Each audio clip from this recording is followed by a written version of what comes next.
frappe en Syrie. Le communiqué de l'Élysée annonçant l'intervention de la France. L'Élysée a envoyé à 03h26 cette nuit un communiqué de presse aux rédactions pour annoncer la participation de la France aux frappes menées en Syrie avec les États-Unis et le Royaume-Uni. Cet envoi est intitulé « Communiqué de presse du président de la République sur l'intervention des forces armées françaises en réponse à l'emploi d'armes chimiques en Syrie ».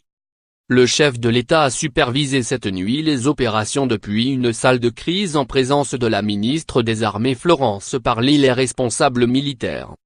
Voici ce texte.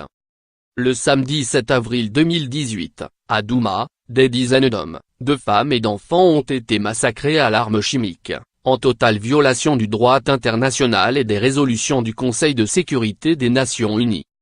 Les faits et la responsabilité du régime syrien ne font aucun doute.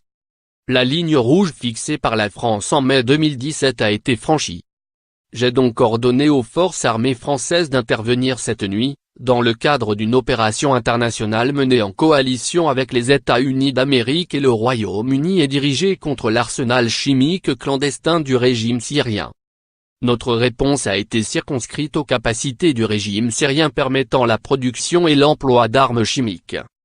Nous ne pouvons pas tolérer la banalisation de l'emploi d'armes chimiques, qui est un danger immédiat pour le peuple syrien et pour notre sécurité collective. C'est le sens des initiatives constamment portées par la France au Conseil de sécurité des Nations Unies. La France et ses partenaires reprendront, dès aujourd'hui, leurs efforts aux Nations Unies pour permettre la mise en place d'un mécanisme international d'établissement des responsabilités, prévenir l'impunité et empêcher toute velléité de récidive du régime syrien.